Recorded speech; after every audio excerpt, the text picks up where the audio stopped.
Uniscan, Rio Doce Radiologia e Unicor, Medicina de Primeiro Mundo em Linhares, oferecem Bate-Papo das 6.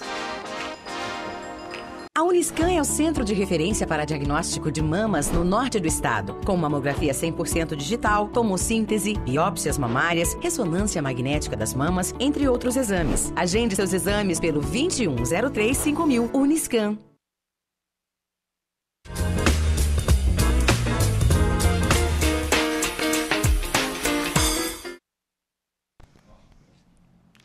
Olá, boa noite. Bem-vindos a mais um Bate-Papo das 6, de terça às sextas-feiras, sempre às 18 horas, aqui na TV Sim. Lembrando que, além da televisão, nós passamos também na Rádio Sim FM e no nosso canal no YouTube, onde vocês podem assistir de forma simultânea. Hoje é a Quinta da Lei. Como todos sabem, nós sempre trazemos os assuntos jurídicos de uma forma bem descomplicada. O assunto hoje é bem atual e polêmico. A celebração entre duas pessoas é um dos momentos mais esperados pelo casal. Porém, por toda essa euforia, muitos esquecem que existem diversos requisitos jurídicos a serem levados em consideração para que o casamento se torne muito mais tranquilo e transparente e um possível divórcio muito mais amigável. Para esse tema hoje, eu tenho aqui na bancada junto comigo dois convidados de peso, Dr. Pedro Henrique, advogado e mestre em Direito Processual Civil. Muito obrigada, doutor Pedro, por ter aceitado o nosso convite. É um prazer tê-lo aqui. Prazer é todo meu, sempre. E o doutor Roberto Peixinho, assessor jurídico da Vara da Família, aqui de Linhares.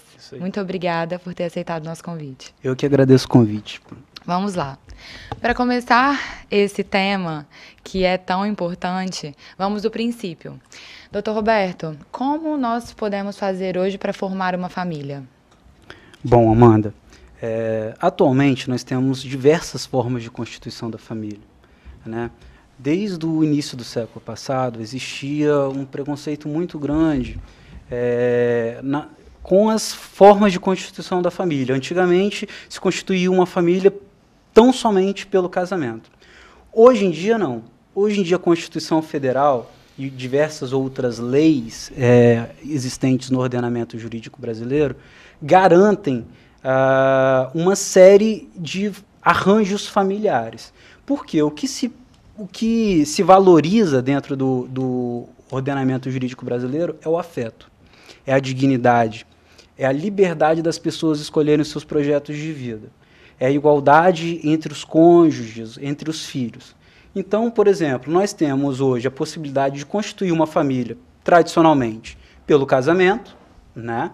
Nós temos a possibilidade de constituir uma família também pela união estável, pelas uniões homoafetivas. Nós temos as famílias monoparentais, que são aquelas famílias que são constituídas a partir de um genitor, né, de um pai ou de uma mãe, com as suas crianças, com os seus filhos, que é muito comum, né, na nossa sociedade atual. Nós temos famílias constituídas por amigos, por irmãos, sem o vínculo de ancestralidade, né, sem um pai, sem uma mãe. São famílias constituídas por amigos, por primos. Enfim, o rol de arranjos familiares hoje em dia não é um rol exemplificativo. Isso significa que não há uma limitação para a forma de constituições de família. E o Estado brasileiro garante essa liberdade de planejamento familiar, justamente porque um dos fundamentos da República Brasileira é a dignidade da pessoa humana, que reconhece o indivíduo como um fim em si mesmo, garantindo a ele toda a sua liberdade em escolher os seus projetos de vida. Muito bacana. É importante também hoje que deem prioridade a isso. Doutor Pedro, um dos principais que a gente vê hoje em dia, que as pessoas citam muito, duas formas de construir uma família, é a união estável e o casamento. Porém, quais são as diferenças entre essas duas formas? Bem, só para fazer um acréscimo que o Roberto acabou de dizer, é muito valioso para o Estado a constituição da família, é algo com o que o Estado se preocupa muito. Tanto que há legislações, como o Código Civil, que se empenham muito em descrever a formação de família. Nós temos a união estável e nós temos o casamento, como você acabou de pontuar. Quero deixar claro também que a união estável, por entendimentos jurisprudenciais mais recentes, ela pode ser constituída de pessoas do mesmo sexo, que é a união homoafetiva. Então nós temos dois tipos de união. A heteroafetiva, que é constituída por pessoas de sexos diferentes, como homem e mulher, corresponde à maioria das formações familiares que nós conhecemos, e é possível também a formação de união estável e também casamento homoafetivo. A diferença praticamente básica entre as duas é que o casamento ele tem uma forma mais, digamos assim, sigilosa, né, no Código Civil. O casamento tem digamos assim, uma forma de ser constituída um pouco mais, digamos assim, com mais burocracia, se eu posso ser mais claro.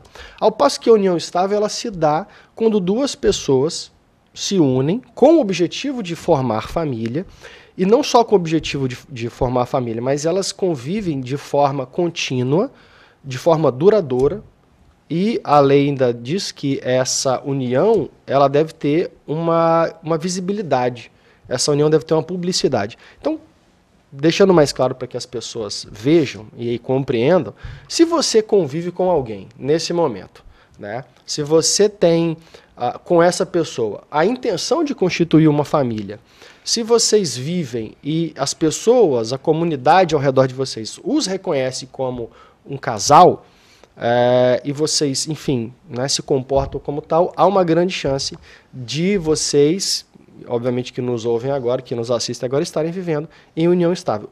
Uma outra diferença que eu quero ressaltar é que o casamento, a partir do momento que você vai ao cartório, que você celebra o casamento e faz todo preenche aqueles requisitos, né, aqueles trâmites, você automaticamente está casado.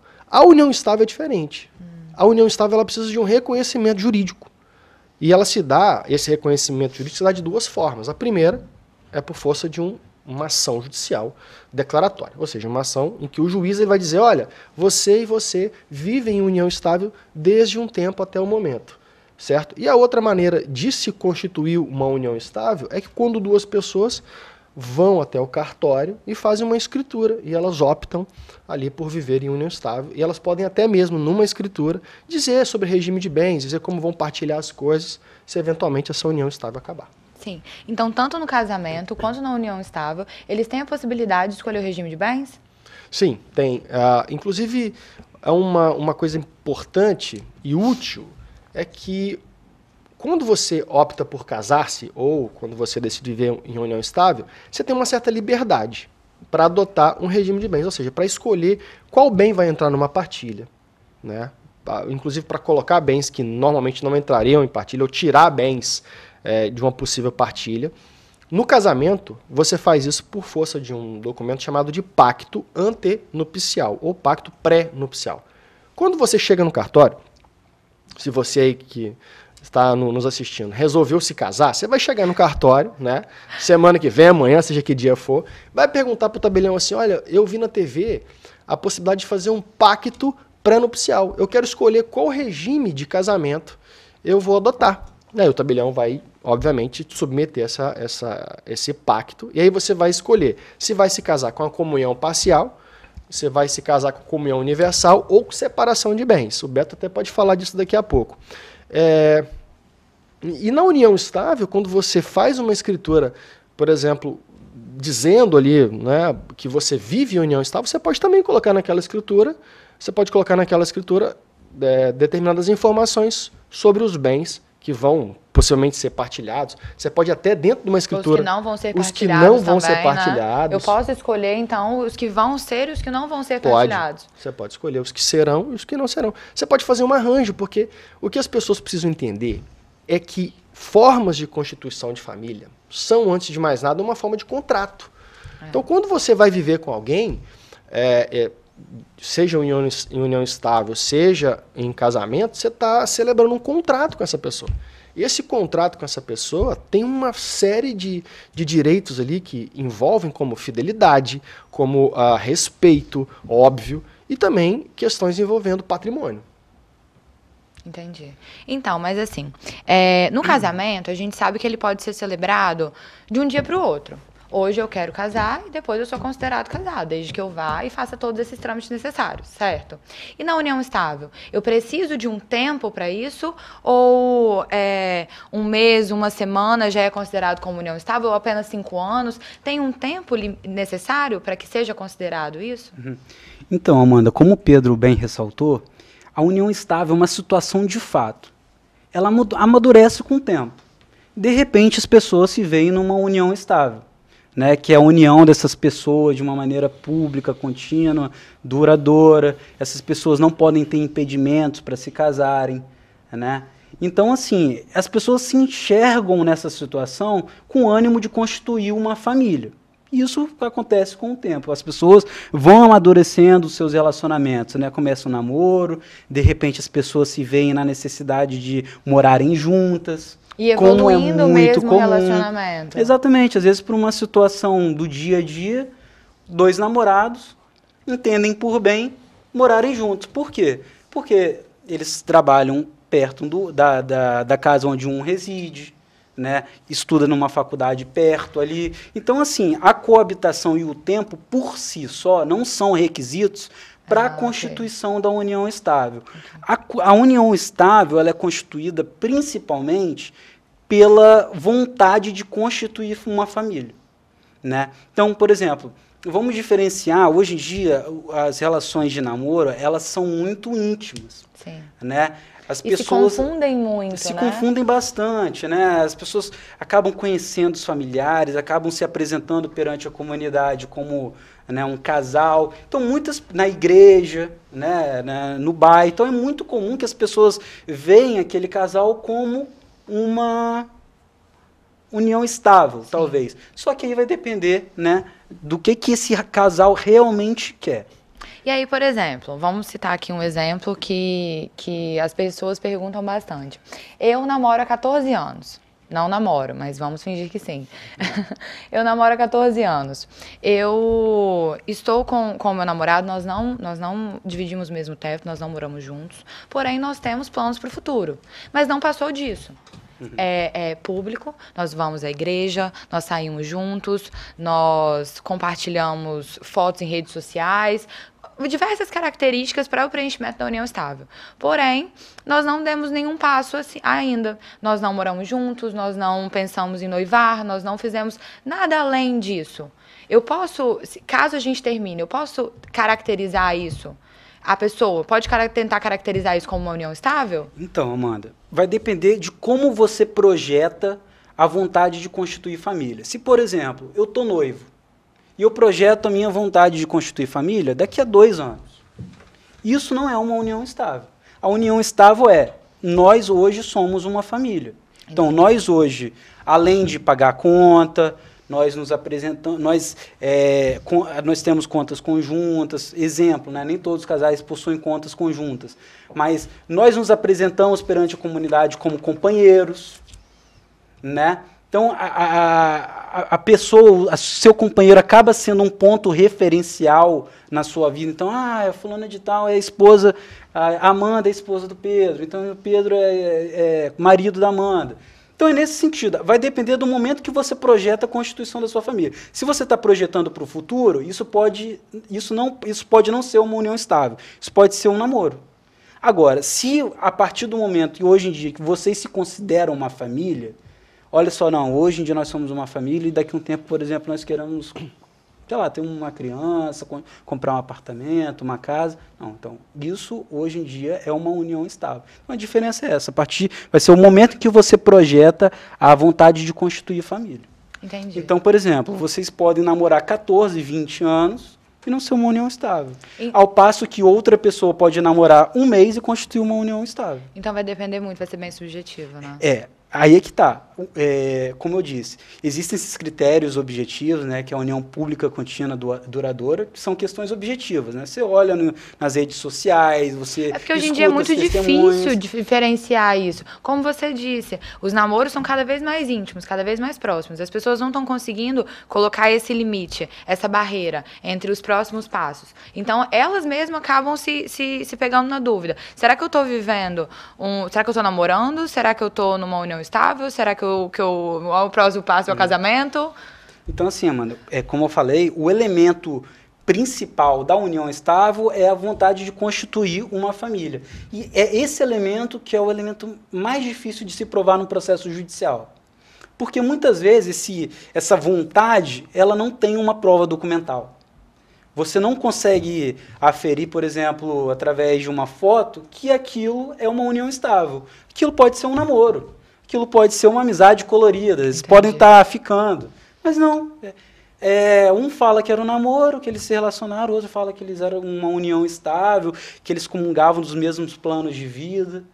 Então, assim, são de 8 a 80. Então, esse critério é muito difícil de se provar. Então, você tem como provar documento da igreja, por exemplo. Se você quer comprovar que você tem uma união estável com seu companheiro, com sua companheira, um documento da igreja, uma conta conjunta. A coabitação pode ser um elemento para constituir a união estável, mas não necessariamente porque, como eu falei, namorados podem morar sob o mesmo teto e não ser uma união estável. Então, você tem que verificar essas provas, essas testemunhas, por exemplo, para falarem, não, olha só, a gente via fulano e Beltrano como companheiros e é isso. Então, e aí, por exemplo, agora foi comprovado que eu estou vivendo em uma união estável. E eu acho melhor ficar assim. Eu não quero me casar, eu acho melhor conviver dessa forma. Eu tenho todos os direitos em que um cônjuge teria, em que uma pessoa casada ela teria, doutor Pedro?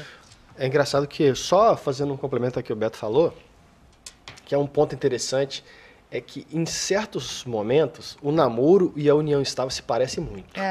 Né? Como o Roberto falou, para se configurar a união estável, não tem que ter coabitação. Ou seja, as pessoas não precisam morar sob o mesmo teto. Eu posso, enfim, ser namorado de alguém e morar com essa pessoa. E eu posso ser um convivente, ou seja, que é o status de quem vive em união estável, e não morar com alguém.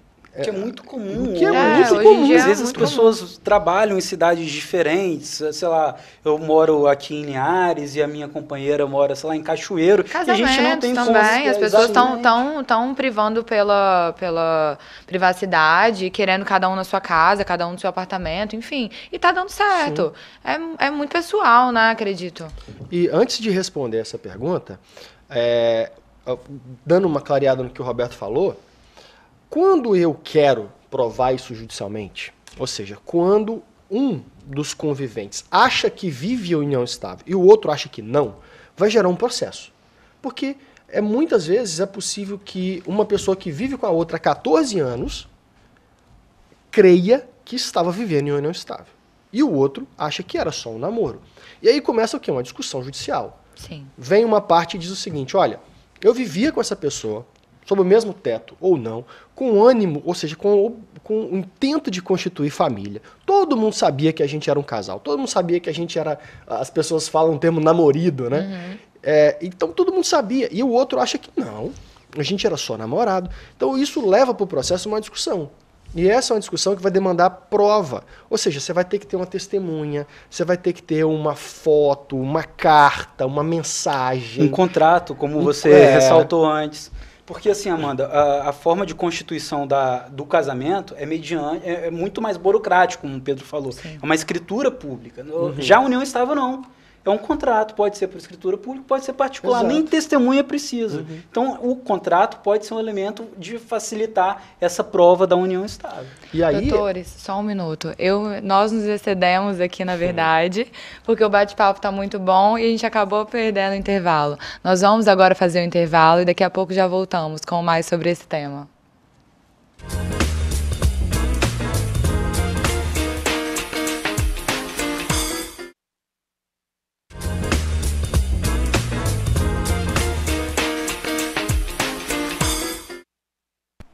Olá, voltamos com o nosso programa Bate-Papo das 6 e estamos conversando hoje sobre casamento, união estável e divórcio. Você que está aí vivendo uma situação dessa ou tem algumas dúvidas sobre isso, mande uma mensagem pra gente que o último bloco nós vamos utilizar somente para responder vocês, ok? Através do número 99622-4547, esse que está aí na tela. Agora vamos voltar ao assunto que nós estávamos conversando, sobre a partilha de bens no final da união estável. O que você diz sobre isso, doutor Pedro? Bem, só para deixar claro, união estável e casamento geram digamos assim, uma obrigação de partilha de bens, quando acaba. Se a pessoa convive em união estável com outra pessoa, isso gera uma espécie de regime matrimonial equivalente ao da comunhão parcial de bens.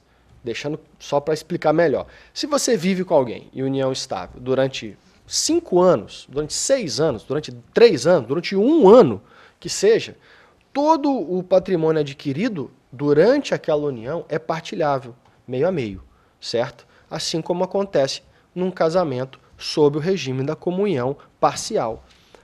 Para a pessoa que está nos assistindo e que é casada, ou é casado de forma geral, a maioria dos casamentos hoje são celebrados com esse regime matrimonial, que é o regime escolhido pelo Código. Se você quiser adotar um outro regime matrimonial, você tem que fazer aquilo que eu disse no bloco anterior. Você tem que chegar para o tabelião do cartório e falar assim, eu quero fazer um pacto pré-nupcial e eu quero escolher o meu regime de bens. Nisso, se você quiser entender melhor, obviamente, eu recomendo que você procure um advogado de sua confiança e bata um papo com ele sobre os benefícios de escolher um regime matrimonial. E a gente está falando muito sobre a união estável, o fim da união estável e o fim do casamento. Eles são parecidos ou são diferentes? Como que funciona? Porque o fim do casamento a gente sabe o que acontece com o divórcio, né, doutor Roberto? E o fim da união estável? É da mesma forma? A união estável é uma situação de fato, né? Então ela de um dia para o outro pode acabar assim como o casamento. Acontece que o casamento, por ser um instituto muito mais burocrático, necessita-se do divórcio, que pode ser feito judicialmente e também pode ser feito diretamente no cartório, né? Vai depender das especificidades do seu caso concreto ali. Por exemplo, no cartório você pode fazer o seu divórcio, tá? Desde que você não tenha filhos incapazes, né? São os menores de idade. Agora, se você quiser fazer judicialmente, você também pode fazer regulamentar a questão da partilha de bens, quais bens que vão para quem, né? Isso tudo vai depender do regime de bens escolhido durante o seu casamento, durante a sua união estável.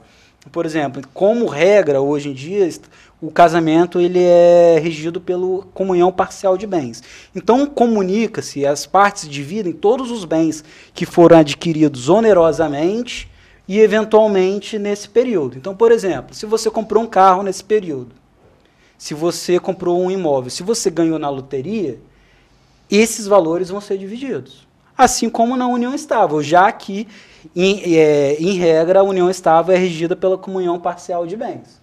Tá? Então, é da mesma forma. Agora, como é uma questão muito mais difícil de você comprovar essa vontade de constituir família, o tempo em que essa união estável acabou, geralmente essas uniões estáveis essa dissolução dessas uniões estáveis são judicializadas, tá? Para que o juiz declare, olha só, a união estável existiu de um tempo até um tempo, e nesse tempo as partes constituíram esses bens que vão ser partilhados. Entendi.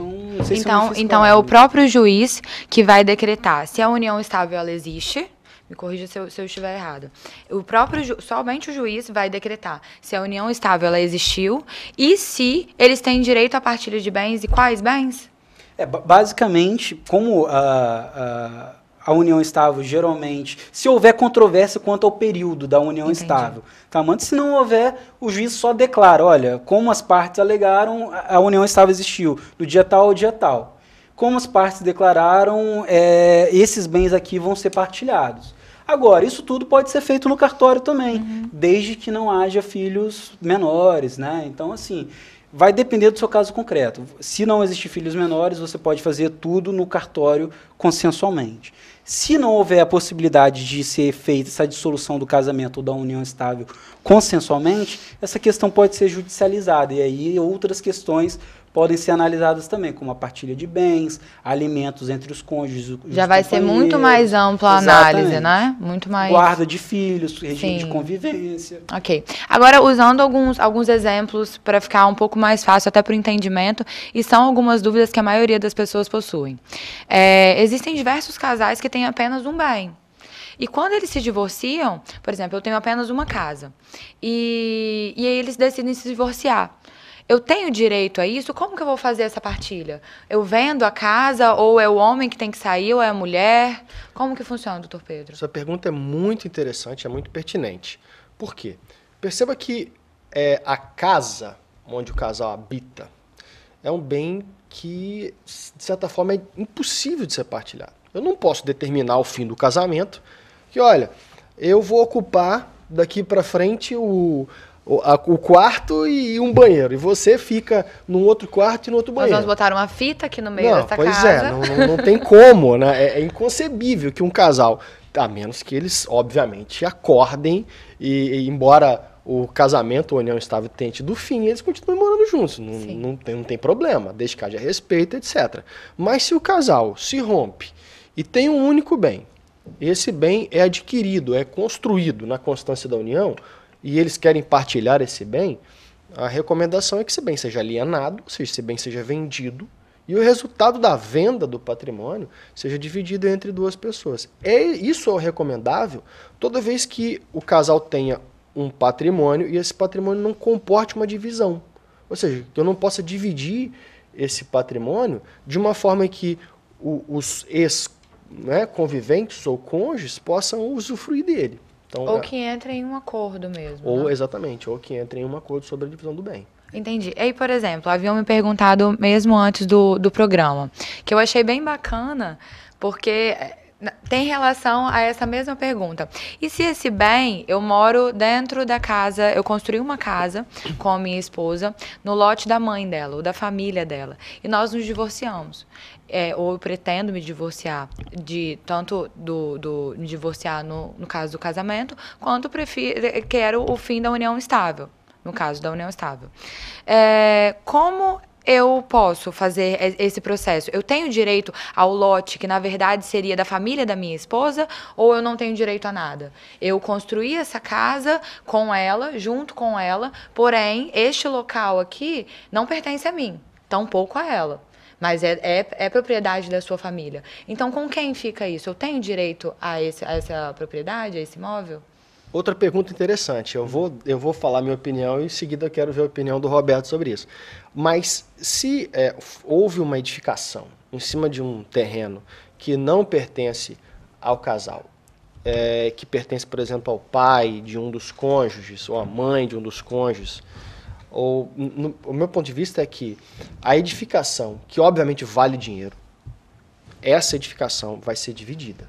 O valor do imóvel, em si, do lote que suporta essa casa, esse lote não vai ser partilhado, porque não compreende um patrimônio partilhável do casal. É de outra pessoa. Mas a edificação, por ter valor, essa edificação deve ser avaliada e o valor dessa edificação, obviamente, deve ser partilhado. Você concorda? Exatamente. Como vocês falaram, esse lote pertence ao familiar de um dos companheiros, de um dos cônjuges. Eles construíram, a irmã, por exemplo, cedeu essa parte do imóvel para que eles construíssem uma casa, para que eles pudessem viver. Então, essa casa ela fica em ascensão ao terreno da irmã, da parente da família do cônjuge, né? Ascensão. O que isso significa? Que a casa, em si, ela é propriedade ali do terreno do parente. Tá? Agora, como esse casal, eles investiram na construção daquela casa, os valores que foram, as benfeitorias, né, esses valores que eles despenderam para a construção daquela casa, é partilhável, é o que Pedro falou. Só que a propriedade daquele terreno, onde daquela casa está situada, é da parente. Então, por exemplo, aquele lote, aquela casa, ela valoriza o terreno daquela parente. Então, as partes podem muito bem dividir, né, os valores. Olha só, a gente gastou 40 mil na construção dessa casa. Cada um fica com 20 mil, morreu Maria, a gente vai morar em outro canto. Tá? E aí, a proprietária do lote, o que ela faz? Olha, eu vou aproveitar essa casa e vou alugar para outras pessoas. Por quê? Porque esse terreno que esse ex-casal construiu, valorizou o lote dela.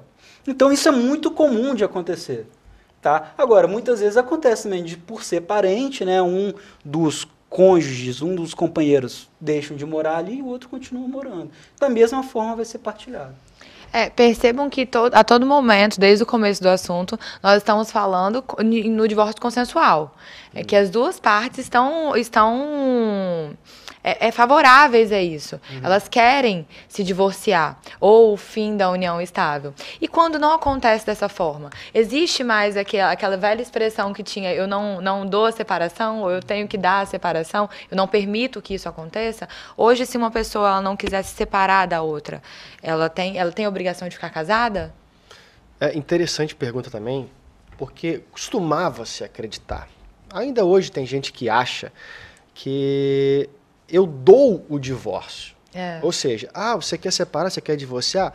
Eu não te dou o divórcio. É muito comum ouvir essa expressão, É muito comum. Eu não dou o divórcio para ela, eu não vou fazer isso, enfim. Sim, e assim, obviamente que eu respeito a pessoa que resiste ao divórcio. Há certas causas para isso. Exemplo, há religiões que não toleram, que não permitem o divórcio. Há pessoas que não querem se divorciar para não entrar em conflito com as suas convicções religiosas. Total respeito a esse tipo de pessoa. No entanto, o divórcio é aquilo que a gente no direito chama de direito potestativo. Ou seja, basta a minha vontade de divorciar-se para que eu obtenha o divórcio. Então, a resposta é não. Se eu quero o divórcio, se o meu cônjuge quer o divórcio, ele obterá, independente da minha vontade. Então, essa questão que a gente costuma ver e ouvir nesses filmes antigos, nessas novelas de época de que eu não dou o divórcio, isso não existe mais. Como o Pedro falou, é um direito potestativo. Você só aceita essa questão, independente de culpa. Antigamente havia essa discussão acerca da culpa do divórcio, da culpa da separação, porque havia uma certa responsabilidade em cima disso. Hoje em dia não mais. O divórcio, ele é se eu quero me divorciar de você, eu vou me divorciar. Okay. Porque o afeto é o que é valorizado hoje em dia, não é por exemplo, essas convicções religiosas e tudo mais. A gente sabe que existe essas questões, mas a pessoa querendo se separar da outra, ela vai se divorciar, independente da outra querer ou não. Isso não vai passar por cima das vontades, do querer do outro, Isso, né? Porque muitas vezes a parte, poxa, eu não admito que a gente está se separando, eu fiz tudo por ele, pela nossa família, por nossos filhos, e aí quando se vê o outro não aceitando mais aquela situação, putz, agora eu vou acabar com a vida dele. E aí quer atrapalhar a convivência com os filhos, atrapalhar a convivência com a família. E aí fala da cabeça quente, não vou dar o divórcio, que não sei o que, não sei o que lá. Não, acabou, não tem mais. Nós acreditamos muito nas convicções religiosas, assim, de cada um, mas eu acho que a maioria mesmo não quer dar o divórcio por um ego ferido, por ciúmes ou diversas outras coisas, né? Então, nesse caso, nós temos o divórcio consensual, as duas partes aceitando o divórcio, e o litigioso, que seria, nesse caso, de uma das partes não dando o divórcio. E aí funcionaria de que forma? O litigioso, o divórcio litigioso, a gente fala, o litígio se dá não por conta do divórcio em si, mas por conta de questões relativas a direitos patrimoniais, a quem vai ficar com o filho, Guarda. Então não seria só por este motivo. Exatamente. Qual vai ser o valor da pensão? Quais foram os bens que a gente adquiriu durante a nossa comunhão? Qual é o valor desses bens? Então existem todas essas questões que existe esse litígio. Entendeu? Por isso que a gente chama que é divórcio litigioso, porque todas as outras questões são derivadas do divórcio. Entendi. E que é muito mais demorado, né? É muito mais complicado. Sim, com certeza, porque muitas questões dependem de uma instrução probatória, depende de provas. Por exemplo, quem tem melhores condições de ficar com o filho? A guarda vai ser compartilhada, vai ser unilateral. Qual é o valor que o genitor pode pagar para o filho para suprir as necessidades do filho? Quanto que valem esses bens? Quais bens que serão partilhados? Então, tudo isso depende de uma instrução probatória. Agora, é claro que essas questões podem ser trabalhadas, né? A gente pode criar um ambiente adequado para a discussão dessas questões através da mediação, por exemplo. Que é extremamente importante, né? Para que as próprias partes possam conversar sobre isso. Isso, num ambiente adequado, sigiloso, para que as partes se sintam confortáveis em compartilhar, em conversar acerca dessas questões privadas das vidas delas, né? De modo a tentar chegar a um denominador comum que seja melhor para todo mundo, né? Para a ex-esposa, para o ex-marido, para as crianças, né? Sem ficar ansioso com o término do processo. Putz, o que o juiz vai decidir? Quem vai ficar à guarda da criança? Isso tudo, tanto a guarda quanto os valores de pensão, eles são todos decididos nessas audiências, principalmente nas primeiras audiências, quando as partes estão conversando, ou ao longo do processo? Olha, Amanda, assim, eu até gostaria de perguntar para o Pedro. Pela minha experiência, a gente consegue perceber um índice muito grande de acordos em mediações. Porque a abordagem da mediação ela é completamente diferente da abordagem do processo. No processo existe um conflito ali, as partes estão brigando para ver suas pretensões respeitadas e tudo mais, e não. Na mediação, as partes estão contribuindo para que aquelas questões conflituosas sejam resolvidas de uma maneira mais adequada para todo mundo. Sim. E aí elas contam com orientação de advogados, dos mediadores. O ambiente ele é completamente propício para que todos esses conflitos sejam solucionados e para que as partes criem protocolos para resolver questões daqui para frente. Por isso a importância também dos advogados desse processo inteiro, né, doutor Pedro? Uhum. Aproveitando a provocação do Roberto, a questão toda é a seguinte: um acordo é sempre importante num processo que envolva família. As questões envolvendo guarda e alimento, ou seja, pensão alimentícia, elas podem ser debatidas em qualquer momento no processo. Ideal que seja por acordo. Porque se não for por acordo, quem vai fixar é o juiz. E a não obediência, por exemplo, ao pagamento de pensão alimentícia, todo mundo sabe que a consequência é grave, é a prisão civil do devedor de alimentos. As questões também envolvendo guarda, quando alguém desobedece uma guarda, pode haver até mesmo, por ordem do juiz, a busca de um menor e a entrega desse menor ao seu guardião. Então são questões muito delicadas. Importante observar também, especialmente a respeito dos alimentos, é que existem dois tipos de alimentos. Os alimentos de um cônjuge para outro, quando há ruptura do casamento, quando há ruptura da união estável, aquele alimento que um cônjuge fornece ao outro para manter um padrão de vida, e aquele outro tipo de alimento, que é o alimento que você paga ao seu filho, até, por exemplo, o instante em que esse filho está estudando, está precisando daquilo. Então é muito importante ter em mente também que os alimentos são decorrência do fim da união ou estável ao fim do casamento. Sim, muito bacana, doutor.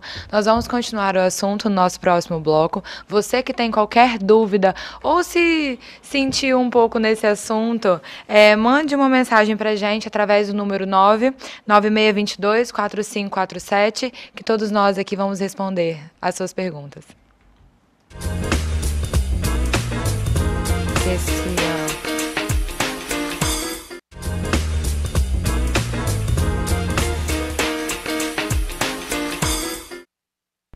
Olá, voltamos com o nosso programa e agora nesse último bloco, vamos fazer como prometido e responder algumas perguntas que chegaram aqui pra gente. Vamos lá. A primeira chegou da seguinte forma: uma pessoa abandonou, eles moraram mais de 22 anos juntos, doutor Pedro, e um deles abandonou a casa onde eles viviam e ficou muito tempo fora. Ela não fala aqui quanto tempo. Uhum. Se caso ele retorne, ele continua tendo direito a essa propriedade? Bem, para responder essa pergunta, eu vou colocar um porém na frente. O abandono do lar por um dos cônjuges ou um dos companheiros, ele gera um direito para o companheiro ou para o cônjuge que fica. Que direito é esse? Esse direito é o direito ao usucapião do lar. Ou certo? Então, se houve um abandono do lar por mais de 2 anos e o companheiro ou cônjuge que fica não tem outro bem, e aquele bem onde ele reside, o lar conjugal, tem até 250 metros quadrados, ele pode usucapiar, ou seja, ele pode adquirir aquela casa por uso capião. De tal maneira que se um dia a pessoa que abandonou lá resolver voltar, vai chegar ali e pode se deparar com um imóvel que já não é mais dele, que foi, digamos assim, adquirido pelo cônjuge que ficou por uso capião. Repetindo, 2 anos de ausência, único imóvel, até 250 metros quadrados, é possível de haver uso capião. Posso aproveitar um gancho? Claro. Há um tempo atrás você perguntou a respeito das consequências do divórcio. O divórcio ele pode ser decretado sem que haja partilha de bens. Se o divórcio ele for decretado sem a partilha de bens, esses bens eles ficam em condomínio entre as partes. Então, por exemplo, foi decretado o divórcio, a mulher fica com as crianças naquela casa e o marido sai, vai morar em outro. Tá? Esse marido, por exemplo, como existe uma propriedade que é dele também, ele pode pedir os aluguéis para ex-esposa. Qual que é o valor que é fixado nesses aluguéis? Geralmente corresponde a 0,5% do valor do imóvel. Então, por exemplo, se você mora num imóvel que vale R$100 mil, o juiz arbitra aluguéis no valor de R$500, sendo que a ex-esposa tem o dever de pagar ao ex-marido o valor de R$250, que é o valor que corresponde à sua meação. É isso mesmo, né, Pedro? Sim, muito bem ponderado. Chegaram algumas outras perguntas aqui, vou ler para vocês. Ela não se identifica, mas diz que foi amante de uma pessoa durante 2 anos. Só que ela não sabia. Ela não sabia que o cara era casado. Ela está perguntando agora se tem algum direito sobre isso, na partilha de bens, ou se ela tem algum aspecto jurídico a ser considerado nesse relacionamento. Sim, tem alguma coisa? Uma provocação interessante, eu até quero dividir esse debate com o Roberto. A questão toda é o seguinte, o direito ainda, o nosso direito brasileiro é muito conservador. O direito valoriza muito a monogamia. Ou seja, o direito valoriza muito a convivência de 2 pessoas. Hoje, obviamente, essa convivência pode se dar entre pessoas do mesmo sexo, pessoas do sexo oposto. Beleza. Mas o que acontece? A gente está falando de casamento de união estável. Ou seja, união estável, a pessoa é convivente da outra. No casamento, a pessoa é casada com a outra.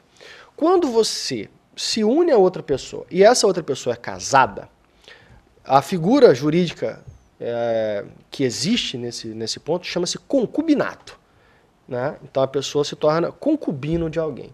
Acontece que para o concubinato, o direito à partilha, né? o direito patrimonial é diferente, certo?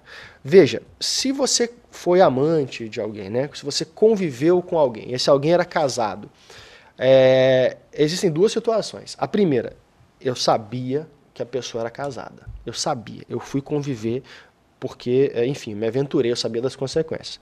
Outro ponto, eu não sabia que a pessoa era casada. O direito vai me deixar na mão?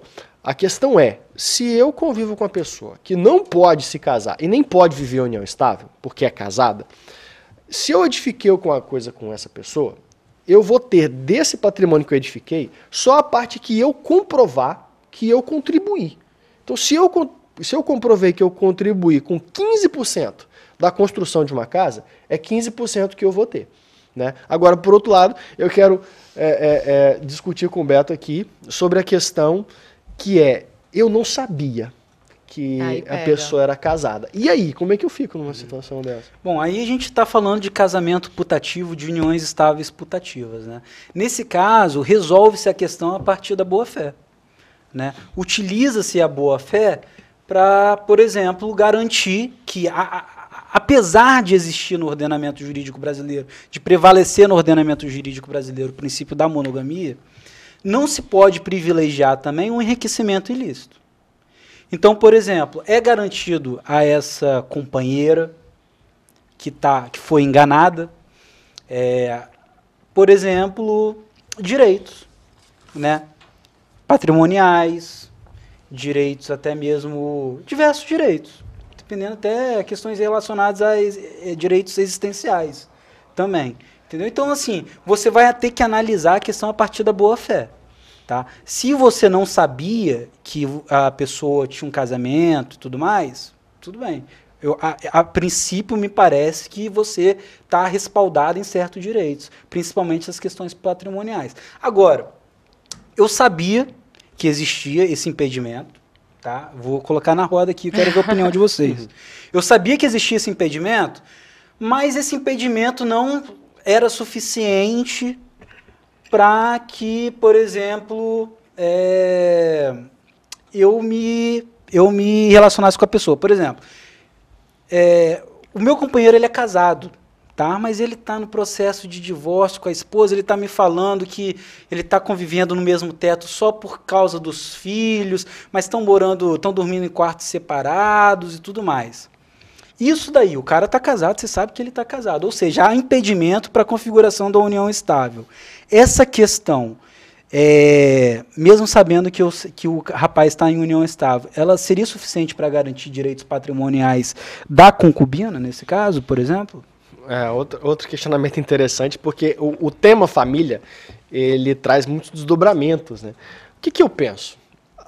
Quando a gente pensa em família, de modo geral, concubinato, união estável, casamento, a gente pensa em patrimônio, a gente pensa em partilha. Só que existem outras formas, essa é a minha visão, de resolver o prejuízo de alguém, certo? Eu convivo com uma pessoa, essa pessoa é casada, e ela vive me enganando, assim, olha, não, meu casamento tá ruim, eu vou divorciar. Quantas pessoas já não viveram isso, que estão assistindo e que provavelmente até vivem isso? Então, o que acontece é que, de toda forma, o direito, ele não pode desabrigar quem está de boa fé, quem quer se conviver. E aí o que acontece? No campo do processo, você vai resolver isso pela forma da indenização. Sim. Imagina, você está com a pessoa, aí você recebe a pessoa na sua casa, você arranja tudo, você viaja, você perde seu tempo, e tempo é dinheiro. Então, eu acredito que se alguém vive com alguém e foi enganado, foi ludibriado por alguém que fez 1000 promessas de amor, pode resolver isso no campo da indenização. Ingressa, ajuiza uma demanda e pede uma indenização.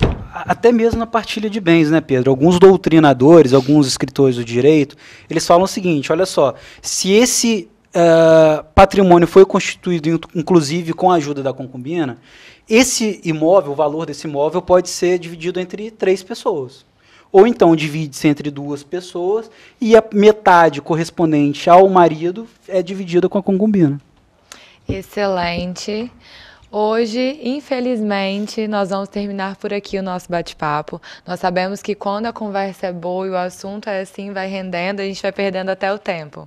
Mas antes de tudo, eu queria agradecer muito a vocês por terem aceitado o convite e terem brilhado tanto nessa noite aqui com a gente. Muito obrigada. Bem, eu que agradeço. Inclusive, quero parabenizar a doutora Amanda, que é o aniversário dela hoje. Muito obrigada. Agradeço a presença do Roberto, que é meu amigo já de um tempo, e estou à disposição para eventuais convites. Gente, muito obrigado pela atenção de todos. Nós do Fórum de Linhares estamos à disposição também, tá? Para sanar eventuais dúvidas e contribuir para a resolução de todas essas questões, seja nas varas de família ou através do Sejusc. Muito obrigada a todos que estiveram com a gente hoje. Uma boa noite e até o próximo programa.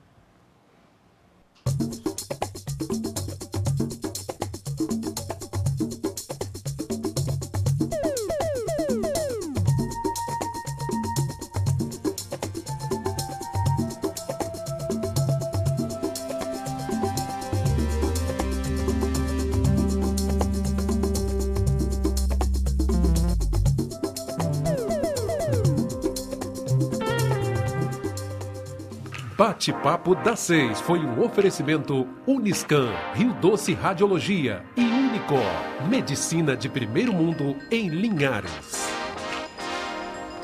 Faça sua ressonância magnética cardíaca na Uniscan, equipamento de última geração 100% digital. Aqui você tem a opção de fazer os exames de ressonância com sedação. Agende seus exames pelo 2103 5000 Uniscan.